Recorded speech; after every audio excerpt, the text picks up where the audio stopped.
एक सिंपल सी बात है, जितनी इंफॉर्मेशन अभी पब्लिक डोमेन में है, दो चीजों को अलग अलग करके बात चलेंगे कि शरीर पे नीले निशान मिले, पहली चीज। बिल्कुल। दूसरी चीज, नाखून जो थे वो नीले थे, और जो डेथ का कारण बताया गया वो पल्मोनरी एम्बोलिज्म बताया गया। पल्मोनरी एम्बोलिज्म को थोड़ा 30 सेकंड में हम समझते हैं कि क्या हुआ होगा। किसी को भी अगर हार्ट में, लंग से खून होके जाता है हार्ट की तरफ, प्यूरिफाई होके लंग से, अगर किसी के हार्ट में या लंग में अगर खून का थक्का जम जाए, जो नलियां हैं खून की, जो ब्लड का सप्लाई हार्ट को लेके जा रही हैं, तो आप समझिए हार्ट को खून नहीं मिल पाता। एक खून आगे पंप कर रहा है हार्ट, पीछे से लंग्स ऑक्सीजन करके हार्ट को खून सप्लाई कर रही है। तो आप ये समझिए सप्लाई काट दी, किसी ने ब्लड सप्लाई काट दी। अब वो ब्लड सप्लाई इंसान नहीं काट सकता दोस्तों। आप ये प्लीज समझिए इस बात को, वैभव मिश्रा जी और शिवेंद्र गौड़ जी और आपके सारे इतने अनेकों दर्शकों को ये समझना जरूरी है, पल्मोनरी एम्बोलिज्म अचानक होता है। उसका कारण बेड रिडन कंडीशन हो सकती है, उसका कारण कोई भी खून को जो थक्का जमा दे, मतलब खून को गाढ़ा कर दे, वो होता है। अब आप समझिए, ऑक्सीजन नहीं मिली, हार्ट ने पंप नहीं किया, तो जो नाखून थे वो नीले पड़ गए। तो पल्मोनरी भार्गव जी, इसमें एक प्रश्न जोड़ दूं। आपने बहुत अच्छी चीज बताई है ताकि उसका भी जवाब दे सकें। इसकी वजह से क्या नाखून नीले पड़ सकते हैं? बिल्कुल या दूसरा बिल्कुल। सवाल एक और है, क्या ऐसी कोई दवा दी जा सकती है जिससे खून गाढ़ा हो जाए और वो थक्का जमाने का काम करे? ऐसा कोई षड्यंत्र या साजिश हो सकती है या सिर्फ कोरी कल्पना है? नहीं शिवेंद्र जी, पल्मोनरी एम्बोलिज्म ना इंसान की चोट से हो सकता है, ना दवाई से हो सकता है। और जो नीले नाखून पड़े, वो नीले नाखून पड़ने का मतलब ये है कि पल्मोनरी एम्बोलिज्म पहले हुआ, उसके बाद ऑक्सीजन की कमी हुई, जिसकी वजह से मेरी उंगलियां और नाखून नीले पड़ गए। मैं शरीर पे चोटों के निशान को नहीं समझा सकता, वो पोस्टमार्टम रिपोर्ट बताएगी। बट अभी जो दिखता है प्राइमा फेसी कि उनको किसी कारणवश पल्मोनरी एम्बोलिज्म हुआ। अब ये डिटेल्स क्योंकि आज सार्वजनिक जनाव पे नहीं है, क्यों वो उनकी बेड रिडन कंडीशन थी, 2 महीने पहले वो किस चीज से एडमिट हुए थे मेदांता अस्पताल में, क्या वो बेड रिडन थे, क्या एक्सरसाइज नहीं कर पा रहे थे। और बहुत बार शिवेंद्र जी ऐसा भी होता है, 40 से 50% जो हमारे पास मरीज आते हैं वो बिल्कुल नॉर्मल होते हैं, वो घर में बैठे बैठे सडनली कोलैप्स हो जाते हैं, क्योंकि हार्ट का खून का थक्का जो है लंग्स में जम जाता है। तो इसीलिए पल्मोनरी एम्बोलिज्म एक इमरजेंसी है, एक कैटास्ट्रॉफिक इवेंट है, जो कोई इनिशिएट नहीं करता, अपने आप होता है। और दूसरी चीज, थोड़ी टेंजेंशियल बात करूंगा शिवेंद्र गौर जी, कि आज की तारीख में बहुत सारे लोग जो सडनली हमने देखा एक्सरसाइज करते हुए जिनकी मृत्यु हो जाती है, वो प्रोटीन पाउडर्स वगैरह ज्यादा लेते हैं, उसकी भी हमें अभी खबर नहीं है। बट आम जनता को सिर्फ इतना ही समझना जरूरी है, जो यंग डेथ्स होती है हार्ट और पल्मोनरी एम्बोलिज्म में, उसमें आपकी एक्सेसिव प्रोटीन इनटेक का बहुत बड़ा कारण होता है। बिल्कुल बट बात। इस केस में पल्मोनरी एम्बोलिज्म का कोई भी प्राइमा फेसी ऐसा नहीं लगता कि कोई उसको इंड्यूस करा सकता है। ये खून का थक्का जमा, उसने खून का सप्लाई हार्ट को काटी, सांस फूली, ऑक्सीजन की कमी हुई और मेरी मृत्यु हो गई। बिल्कुल। डॉक्टर भार्गव, मेरा भी एक सवाल है। अभी कहा जा रहा है कि विसरा रिपोर्ट जो है वो बाद में आएगी, उससे और चीजें स्पष्ट होंगी, उसमें क्या क्या कुछ पता चलेगा? देखिए, वो तो एक क्रॉनिक चीज है। आज की तारीख में अगर कोई कोई कहता है कि मुझे जैसे पॉइजन दिया गया, पॉइजन से पल्मोनरी एम्बोलिज्म नहीं होता। विस्तरा से मुझे बाकी चीजें कोलैबोरेट हो जाएंगी कि मेरे पास कोई क्रॉनिक कोई ऐसी चीज चल रही थी जिसकी वजह से हुआ, कोई मेरा ब्लड टेस्ट से कोई मेरे को जेनेटिक एब्नॉर्मेलिटी थी जिससे इतनी जल्दी मेरा खून का थक्का जम गया और मेरी मृत्यु का कारण बन गया। अगर पल्मोनरी एम्बोलिज्म में देखें, इतने मैसिव पल्मोनरी एम्बोलिज्म में कहीं भी शब्द अभी मैसिव यूज नहीं किया, तो डिटेल रिपोर्ट पढ़नी पड़ेगी, क्योंकि अभी तो पत्रकारों के माध्यम से आई है। तो मैसिव पल्मोनरी एम्बोलिज्म से मोर्टेलिटी बहुत हाई होती है, मरने की संभावना बहुत हाई होती है। तो डॉक्टर इसीलिए भार्गव, एक सवाल मेरा आपसे है, ये है कि चूंकि मुझे पता नहीं आप कितना मेडिकल लीगल के तौर पे कहीं गवाही में या कहीं पेश हुए हैं नहीं हुए हैं, लेकिन आप निश्चित तौर पे जो जिस तरह से आपका अनुभव लग रहा है, मुझे लगा कभी ना कभी आपको इससे 2-4 होना हुआ होगा। तो जो पोस्टमार्टम रिपोर्ट होती है इस तरह का, और जो अभी रिपोर्ट है, उसमें जिस तरह का आप बता रहे हो, जिस बीमारी से मौत हुई है, उसमें आपने बताया कोई भी ह्यूमन अलग से, कोई अपराधी, कोई षड्यंत्रकारी इसको किसी भी तरीके से, किसी जहर से, किसी दवा से, किसी भी केमिकल से पैदा नहीं कर सकता। इसका मतलब ये होता है कि आपका जो इसके अनुसार में ये मौत जो है एक ड्यू टू हेल्थ इशू की वजह से है। अब सवाल ये होता है, मेरा सवाल दूसरा ये है कि अगर पोस्टमार्टम रिपोर्ट ये है, तो इससे कोई भी षड्यंत्र या भविष्य में इससे किसी भी तरह का अपराध सिद्ध करने जैसी कोई चीज नहीं हो सकती है। क्या ऐसा है? बिल्कुल आपकी शिवेंद्र गवाही क्या जी, रहेगी? आपकी गवाही एज ए डॉक्टर क्या रहेगी? अदालत में कोई लाता शिवेंद्र भी जी है इसको? बहुत बढ़िया बात कही। आज भी अगर कोई मेरे को ये पोस्टमार्टम रिपोर्ट दिखाता है तो मैं ये कहूंगा कि अनफॉर्चुनेट यंग आदमी में एक बहुत ही अनफॉर्चुनेट इवेंट हुआ। मेरा किसी भी टाइम पे इसमें षड्यंत्र की तरफ विश्वास नहीं जाएगा या मैं उसकी तरफ नहीं सोचूंगा, क्योंकि ये खून का थक्का किसी भी तरीके से बाहरी इंसान नहीं पैदा कर सकता। इस एक बात चीज को हमें एक चीज सर, बिल्कुल आपने बिल्कुल स्पष्ट किया, और यही चीज हम तमाम इस पूरे चीज को देख रहे हैं। हमारे देखने का मकसद ये है डॉक्टर साहब, क्योंकि बहुत बड़ी राजनीतिक फैमिली से जुड़ा हुआ इंसान है, और कुछ कंडीशंस ऐसी हैं जैसे कि एक पूर्व मुख्यमंत्री का सौतेला भाई होना, परिवार से दूर होना, राजनीति से दूर होना, ये सारी चीजें लगती हैं किसी इतनी कम उम्र में मौत होती है। हम डॉक्टर नहीं हैं, हमें दूर से या दूसरे तमाम लोगों को ऐसा लग सकता है कहीं ऐसा तो नहीं ये नेचुरल डेथ ना हो या ये हेल्थ इशू की वजह से ना हो, तो इसलिए आपसे सवाल पूछा। एक सवाल इसमें और जोड़ता हूं, जो चूंकि वैभव ने पूछा था उसको और क्लियर करने के लिए, यानी कि जो बिसरा जो गया है, उस बिसरा की रिपोर्ट से आपके अनुसार, मैं समझ पा रहा हूं, हमें सिर्फ ये पता लगेगा कि ये जो बीमारी आप बता रहे हो इसका और कितना प्रभाव था, दूसरे अंग इसके कितने प्रभाव में आए थे और कैसा कैसा हुआ था, यही पता लग पाएगा, ना कि किसी अन्य चीज का पता लग बिल्कुल पाएगा। शिवेंद्र जी, जो विसरा रखा जाता है वो आपकी पिछले 38 साल की कहानी बयान करता है।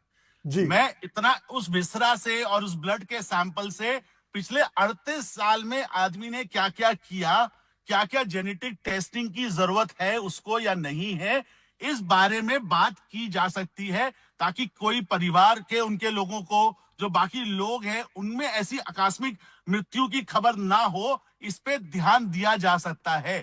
तो जो विसरा है, विसरा पे आपके ब्लड टेस्ट, आपके बायोकेमिस्ट्री टेस्ट, आपकी हिस्टोपैथोलॉजी, मतलब आप उसको काट के देखेंगे कि आप में उसमें क्या और कोई प्रॉब्लम तो नहीं थी। और चौथी सबसे बड़ी चीज जो इंपॉर्टेंट है वो जेनेटिक टेस्टिंग है, जो मुझे ये बता पाएगी कि ये मेरे साथ क्यों हुआ।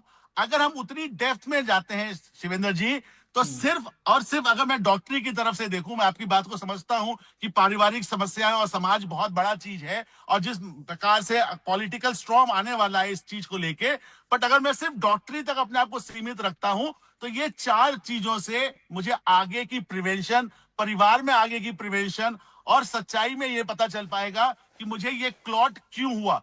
आपको, वैभव को, राहुल भार्गव को, दिव्यांश को, पंकज मिश्रा जी को कभी ऐसा क्लॉट नहीं हुआ ना। ये सिर्फ कुछ ही लोगों को क्लॉट क्यों होता है? क्या जेनेटिक बीमारी से ग्रसित था मैं, जिसको मैं आगे बाकी उनकी जो प्रोजेनीज है उनको रोक सकता हूं? तो मुझे लगता है कि इसमें अभी परतें खुलेंगी, राजनीतिक तरीके से जो भी हम सवाल उठाएं, बट आज जो पोस्टमार्टम रिपोर्ट अपने सामने है उसके चलते हुए इसका इंटरप्रिटेशन बहुत ही सिंपल है। क्योंकि पल्मोनरी एम्बोलिज्म में कई बार पैर में, अक्सर क्या होता है, लोगों को, ज्यादातर अगर 100 लोग पल्मोनरी एम्बोलिज्म मतलब खून के थक्के से लंग में आते हैं, तो 100 में से 70 लोगों को पैर में भी खून का थक्का होता सवाल है। डॉक्टर साहब आपके मेरे दिमाग में आ गया, मैं इसको बिल्कुल अंत तक, कहते हैं ना हमारे यहाँ कहावत है गांव में कि मुर्दे को घाट तक पहुंचा देना, ताकि उसके बाद सवाल ही ना रहे।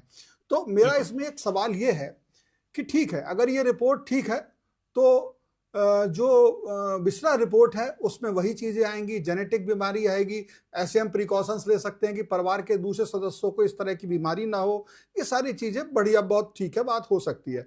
लेकिन अगर बिसरा रिपोर्ट ऐसी आती है जैसे कोई पॉइजनिंग आती है, कोई उसमें ऐसा केमिकल आता है, और वो केमिकल, मैं मेडिको लीगल एंगल से ही आपसे पूछ रहा हूं सवाल, मैं एक वकील हूं मान लीजिए, और आप कोर्ट में खड़े हो और मैं आपसे उसके बारे में डिस्कस कर रहा हूं, बतौर वकील पूछता हूं मैं आपसे कि ये जो बिसरा रिपोर्ट आई है, इसमें फलाना केमिकल आया है जो मृत्यु कारक हो सकता है, इससे फलाना जहर आया है जो मृत्यु कारक हो सकता है। ये जहर ऐसा बताया जा रहा है कि इससे शरीर के जो फिजिकली इतना वो जो है मृत्यु के समय उसके लक्षण दिखाई नहीं देंगे, लेकिन ये हार्ट को अटैक कर सकता है, दूसरी बातें कर सकता है। तो ऐसी स्थिति में पोस्टमार्टम की जो आज की रिपोर्ट है, क्या बिस्रे की रिपोर्ट से इस रिपोर्ट को झूठा या क्रॉस कटा जा सकता है अदालत में? तो फैक्ट, शिवेंद्र जी बहुत अच्छा सवाल पूछा आपने। अगर मैं रशियन केजीबी की बात करूं, जिन्होंने ये पॉलिटिकल असैसिनेशंस यूरोप में किए, उनमें थोरियम वगैरह मापदंड होते थे, आपके केमिकल्स होते थे थोरियम वगैरह, जो सालों साल दिए जाते थे, जिससे हार्ट की मसले कमजोर हो जाती थी और हार्ट अटैक हो जाता था। अपने सामने क्या खून का थक्का है। अब वो खून का थक्के के साथ में मान लीजिए राहुल भार्गव पिछले 10 साल से किसी प्रकार का सेवन करते हैं, पर उनका मृत्यु का कारण कुछ पल्मोनरी एम्बोलिज्म हुआ। विसरा यह भी बताएगा कि शायद वो किसी प्रकार का सेवन करते थे पदार्थों का, जिसकी वजह से इम्यूनिटी कम हो सकती है। आपको कॉज इन इफेक्ट को जोड़ना बहुत ज्यादा जरूरी है शिवेंद्र जी। कॉज इफेक्ट का मतलब क्या होता है कि मैं 5 साल से कोई मुझे पॉइजन दे रहा था, रोज राहुल भार्गव 5 साल से किसी चीज का सेवन कर रहे थे, उसके कारणवश उनका खून गाढ़ा हुआ और मृत्यु हुई, तब वो कोरिलेट होते हैं। कॉज और इफेक्ट को जोड़ना पड़ता है। तो इसलिए विसरा की जो रिपोर्ट फाइनल आएगी गौड़ जी, उससे बहुत सारी चीजें और भी पता चलेंगी। बट अभी एक चीज भार्गव साहब, मैंने वही कहा कि आज की जो रिपोर्ट आई है फौरी तौर पे, ये फिजिकल और तमाम चीजें देख करके जो आई है, डॉक्टर जितना देख सकते हैं बिना विसरा के, और विसरा में अगर ऐसी चीज आती है जो किसी की जान लेने वाले किसी तत्व को, चाहे स्लो पॉइजन या तुरंत का दिया पॉइजन या खुद की तो छोड़ दीजिए, वो तो उनकी गलती होगी, लेकिन अगर ऐसा कोई, देखिए कई चीजें ऐसी होती हैं भार्गव जी, कहते हैं ना, कहावत है कि अगर वो मुझे जहर देता तो कातिल कहलाता, उसने किया ये कि मुझे दवा न दी, ठीक है ना। तो सवाल ये है कि कौन सी चीजें ऐसी हैं कि हमारे पास, मान लीजिए मुझे पता है, मेरे अंदर बहुत बड़ा षड्यंत्र चल रहा है, मैं किसी भी अपने वैभव को या आप किसी भी व्यक्ति को पता है मुझे ऐसी बीमारी चल रही है, ये बीमारी बहाना बनेगी, इसका इफेक्ट भी हार्ट अटैक होगा, तो मैं अगर मैं इस लेवल पर हूं तो हार्ट अटैक ही होता है। तो और ये पोस्टमार्टम रिपोर्ट अगर ठीक तरीके से नहीं की गई है, राजनीतिक दबाव में इस तरीके की आई है या किसी भी उस तरीके से आई है, तब इस रिपोर्ट को तब इस रिपोर्ट को काटा जा सकता है क्या, उस तरह की फोरेंसिक रिपोर्ट में अगर ऐसा जहर आता है? शिवेंद्र जी बहुत अच्छा सवाल है ये। I will leave it to the speculation. आज हमारे सामने जो तथ्य है, हमें उस पर बात करनी चाहिए कि हमारे को पल्मोनरी एम्बोलिज्म हुआ। पहला कारण हार्ट अटैक नहीं है शिवेंद्र जी, वो कैस्केडिंग इफेक्ट ऑफ खून का थक्का जो जमा, उसकी वजह से हार्ट अटैक हुआ। अगर हार्ट और लंग में बिल्कुल क्लियर मिलता। सर ये पोस्टमार्टम रिपोर्ट कह रही है, अगर मैं इस पोस्टमार्टम रिपोर्ट को झूठा मानूं और मुझे जो है बिसरा रिपोर्ट से ऐसे तथ्य मिलेगी, पोस्टमार्टम रिपोर्ट झूठी है, तब मेडिको लीगल में क्या बयान होगा आपका? तो शिवेंद्र जी जैसे जैसे तथ्य आते जाएंगे, परतें खुलती जाएंगी, तो सच और झूठ का अपने आप खुलासा हो जाएगा। यानी कि अभी साजिश खुलने का रास्ता बकाया है, मैं ये पूछना चाहता हूं, अगर ऐसा होता है। शिवेंद्र जी सारे रास्ते बंद, सारे दरवाजे बंद नहीं हुए इस पोस्टमार्टम रिपोर्ट के आज की। शिवेंद्र जी बात बिल्कुल सही है, बट आज जो प्राइमा फेसी सुबह से शाम तक की विसरा रिपोर्ट जो पल्मोनरी एम्बोलिज्म की रिपोर्ट आई है, वो ये साफ दर्शाती है कि मेरा किसी कारणवश खून का थक्का जम गया। अब वो किसी कारणवश जो क्वेश्चन मार्क है शिवेंद्र जी, जैसे आप बात कर रहे हैं, उसकी परतें खुलेंगी तो दूध का दूध, पानी का पानी हो जाएगा। मुझे यही चाहिए था आपसे सर। एक छोटा सा सवाल और है डॉक्टर भार्गव, उसके बाद फिर अपने और मेहमानों के पास चलते हैं, बाकी लोग भी हमारे साथ जुड़े हुए हैं। डॉक्टर साहब, मेरा एक सवाल है कि 30 अप्रैल को प्रतीक जो है वो अस्पताल में भर्ती हुए थे, एक निजी अस्पताल में। उसके बाद 3 दिनों तक वो भर्ती थे, उसके बाद बिना डॉक्टर से छुट्टी लिए वो चले गए थे। क्या ऐसा हो सकता था कि अगर वो इस वक्त हॉस्पिटल में ही होते, डॉक्टरों की देख रेख में होते, तो उनके साथ ऐसा नहीं होता? बिल्कुल वैभव मिश्रा जी, ये तो बिल्कुल प्लेन एंड सिंपल है। इसमें एक और चीज ये है कि अगर मैं बीमार हूं तो मुझे हॉस्पिटल जाने की जरूरत है, ना कि डॉक्टर को घर बुलाने की जरूरत है। क्या पता मुझे सांस फूलने की कंडीशन अब रात के पहर में हुआ, उस समय बहुत सारे लोग सो रहे होते हैं, मेरी सांस कब फूलनी स्टार्ट हुई, 3 बजे स्टार्ट हुई, 4 बजे स्टार्ट हुई। Right time of death postmortem को भी पढ़ना जरूरी है कि कितने बजे मेरी मृत्यु हुई, क्योंकि पोस्टमार्टम बता सकता है। तो अगर 30 अप्रैल को अगर वो भर्ती थे तो उसका कारण क्या था, उसका आपको विश्लेषण करना चाहिए। क्या बीमारी थी, कौन सी दवाइयों पे थे, क्या 30 तारीख से लेकर 13 तारीख तक वो बेड रिडन कंडीशन में थे, क्या चल फिर रहे थे? क्योंकि पल्मोनरी एम्बोलिज्म किन लोगों को होता है वैभव जी? जो लॉन्ग डिस्टेंस फ्लाइट 8 घंटे से लंबी फ्लाइट लेते हैं, जो बेड रिडन होते हैं, जिनका ऑपरेशन हुआ होता है, ठीक है ना, इन लोगों को, ज्यादातर लोगों को पल्मोनरी एम्बोलिज्म की परेशानी होती है। तो इंपॉर्टेंट चीज ये भी है, क्योंकि आज सिर्फ हमारे पास आधी अधूरी इंफॉर्मेशन है, उसकी बहुत पहले शुरुआती की और आगे जानकारियां हैं की, जी। आगे और पहले की जिम्मेदार वो नहीं है। तो ये कमेंट कर देना कि हम उसको कितनी सतह तक देखें, ये सारी स्पेक्यूलेशन है और क्वेश्चंस हैं। इन क्वेश्चंस को जब आपका एक रिस्पॉन्सिबल चैनल पूछेगा तो ये लोगों के लिए भी एक आंख खोलने वाली बात होगी कि किस प्रकार से जीवन शैली को बदलना चाहिए ताकि यंग लोगों की मृत्यु ना हो। 38 साल कोई उम्र नहीं है वैभव जी। जब हम अपने गुड़गांव, दिल्ली, मुंबई में बात कर रहे हैं 100 साल जीने की, 38 साल कोई उम्र नहीं होती। जितने भी यहाँ पैनल पे लोग हैं वो 100 साल तक जिए, उसके लिए ये सब चीजें जानना आवश्यक होता है। Subscribe to One India and never miss an update.